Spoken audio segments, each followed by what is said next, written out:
Merci à toutes et à tous d'être avec nous. Elle repose sur une gestion durable des ressources marines et côtières tout en tenant compte des impératifs environnementaux, sociaux et économiques. C'est l'économie bleue ou encore appelée économie océanique. Pour l'Afrique, dotée d'un littoral de plus de 30 000 km et de vastes zones maritimes qui regorgent des richesses, l'économie bleue est souvent présentée comme l'une des clés pour libérer le potentiel économique. Nous évoquons ce sujet avec Larry Batoute Payne. Bonjour, Monsieur Payne. Bonjour, madame. Vous êtes maître de conférence de sociologie des organisations et de l'action publique. C'est bien ça? Alors, soyez le bienvenu sur New World Info. La première question que j'aimerais vous poser, est-ce qu'on peut faire un lien, est-ce qu'on peut établir un lien pour un pays entre sa croissance économique et son accès à une mer ou à un océan? C'est une évidence. On peut faire un lien entre le milieu aquatique et l'océan. En ce sens que le milieu aquatique est un milieu d'abord qui regorge de l'eau. De l'eau et donc l'océan qui dispose de l'eau. Donc on peut dire que le milieu aquatique est un milieu également marin. Alors, pour un pays qui voit sa croissance économique augmenter, est-ce qu'on peut vraiment établir que c'est parce que ce pays est ouvert à la mer, parce que ce pays a un port, comme le Togo, qui est un port autonome de Lomé, que sa croissance économique évolue? Ce n'est pas automatique. Quand nous prenons au début du XVIIe siècle, les grandes puissances au départ étaient des puissances maritimes. Je veux parler de l'Espagne, je veux parler du Portugal. Et progressivement, la tendance a changé et nous avons vu des puissances émerger, notamment aujourd'hui les États-Unis, nous avons la Chine qui sont les grandes puissances maritimes, le Japon, et que au niveau de ces pays qui étaient à l'origine des puissances maritimes, il y a eu ce décroissement. Donc ce n'est pas automatique. Ça dépend des ambitions qu'on se donne pour son espace maritime.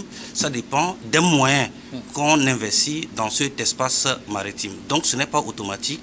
Il faut faire un lien entre la mer, le savoir qu'on a de la mer et son appropriation.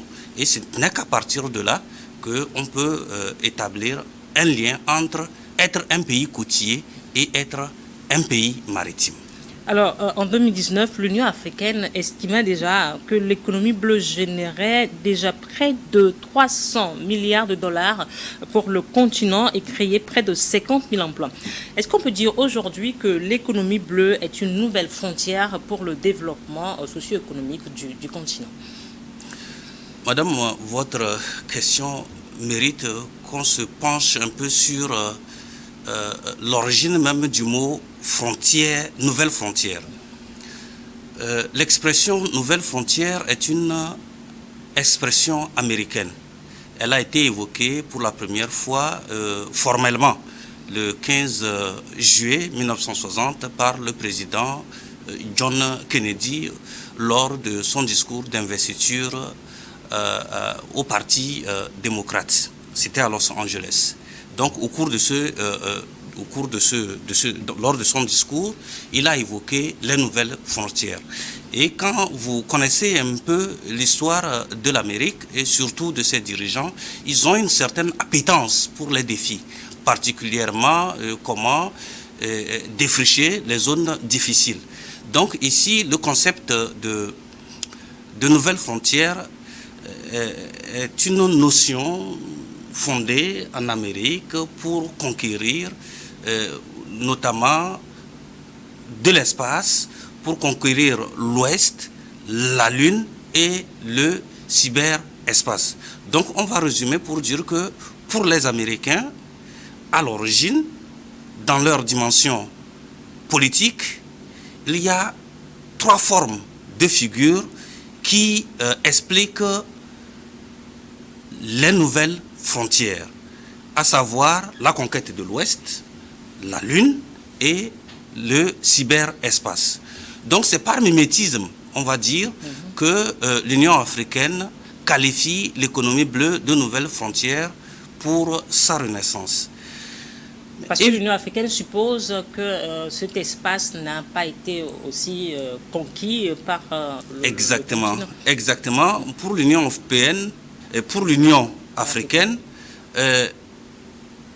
l'économie bleue comprend l'ensemble des activités et des ressources dérivées du milieu aquatique et du milieu océanique. Donc, ces ressources que nous pouvons citer comme la pêche, comme l'aquaculture, comme le transport, comme le tourisme, comme le commerce international aujourd'hui, tout cela, pour l'Union africaine, c'est l'économie bleue. Et cela se résume également dans son document phare, dans son document de stratégie africaine intégrée des mers et des océans à l'horizon 2050. Donc, dans ce document, l'économie bleue a été décrite comme l'ensemble de ces activités donc, qui s'appliquent à l'océan, qui s'appliquent aux côtes, qui s'appliquent aux fleuves, qui s'appliquent aux lagunes, qui s'appliquent aux lacs, bref, qui s'appliquent à toute eau souterraine ou non.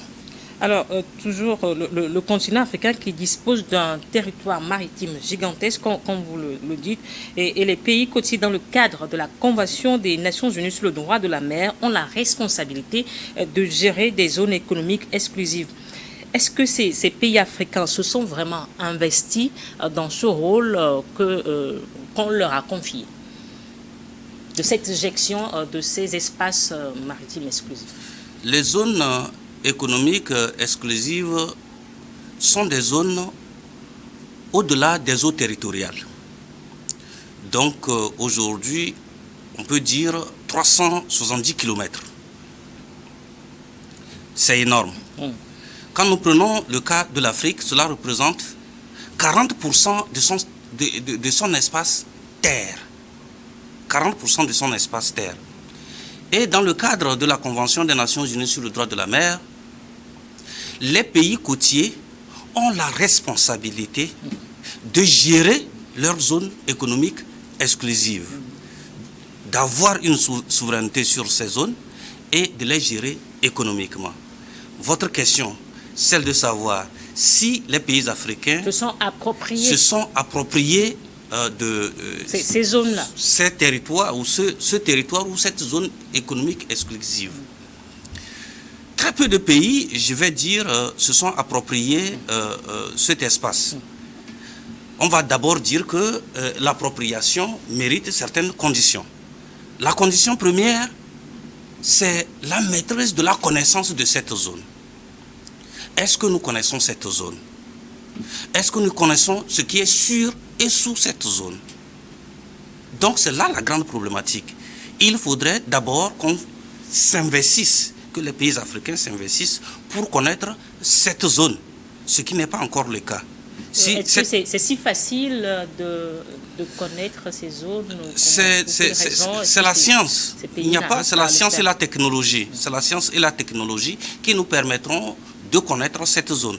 Donc, aujourd'hui, fondamentalement, il faut investir dans les sciences, investir dans les nouvelles technologies pour connaître ces zones. Donc, nous avons du chemin, mais nous pensons que si les gens sont sensibilisés, si l'Union africaine est sensibilisée sur le sujet, je crois que progressivement, nous allons comprendre que c'est une nouvelle frontière et qu'il faut connaître cette nouvelle frontière. Alors, M. Penn, vous avez mené une étude au Togo sur ce secteur en 2023. Est-ce que vous pouvez nous rappeler les grandes conclusions auxquelles vous êtes parvenu? Je vous remercie. Effectivement, en 2023, j'ai mené une recherche sur la transition vers une économie bleue durable, l'apport de la recherche et des infrastructures de recherche. je vais dire que cette recherche avait pour ambition de montrer les effets de la recherche et des infrastructures de recherche sur le domaine maritime, sur la connaissance maritime, sur l'économie bleue, au regard des opportunités que le Togo dispose. Je veux également dire que le choix du Togo n'est pas fait au hasard. Je vais souligner que le Togo n'est pas un pays gâté comme la Guinée, comme le Congo, dont la terre dispose de toutes les ressources possibles. Nos ressources naturelles, en dehors du phosphate, je ne sais pas quoi d'autre, vraiment, c'est vraiment limite. Alors, dans ce cadre, qu'est-ce qu'il y a lieu de faire? Comme nous le disions précédemment, nous disposons d'une mer. Nous sommes un pays côtier, nous disposons d'une mer. Nous sommes dans le golfe de Guinée. Et dans ce golfe de Guinée, toutes les recherches ont montré que c'est un scandale de richesse que le golfe de Guinée dispose, notamment à partir de quoi? Du pétrole et les autres ressources qu'on ne connaît pas encore. Donc, nous disons que le Togo, pour aller véritablement vers une transition vers l'économie bleue, doit s'investir sur la recherche, sur les infrastructures de recherche, pour connaître la mer, pour connaître son océan, pour connaître les côtes, parce que nous disposons de lagunes. Comment gérer ces lagunes? Comment gérer ces côtes? Comment gérer les lacs que nous disposons? Comment gérer l'Oti, le fleuve, la rivière Loti? Comment gérer le fleuve Mono pour développer notre croissance? Parce que lorsque vous regardez tous ces espaces maritimes et fluviaux, lagunaires, peuvent être des lieux de tourisme et qui peuvent apporter énormément à la croissance du Togo. Donc, dans l'ensemble, pour dire quoi? Pour dire que l'économie bleue au Togo ne peut tenir ses promesses que si nous nous investissons en sciences et en technologie. Pène, cela signifie quoi? Le Togo dispose déjà d'un grand port, un port en eau profonde dans la sous-région, qui est plébiscité dans la sous-région. Donc ce n'est pas assez pour vous. C'est un atout énorme, un atout naturel que d'avoir un port en eau profonde. Mais nous devons diversifier notre économie parce que nous avons aussi cette opportunité de l'avoir. Nous avons des potentialités. Et si nous avons des potentialités, il faut les développer pour créer plus de richesses, pour créer plus d'emplois, pour créer plus d'opportunités à la jeunesse qui veut vraiment relever les défis d'emploi. Donc ce sont les conclusions auxquelles vous êtes parvenus. Est-ce que le pays a assez moyen de cette politique que vous lui réclamez? C'est une organisation, c'est une question d'organisation, c'est une question de vision. Et sur ce point, je vais dire que je me réjouis.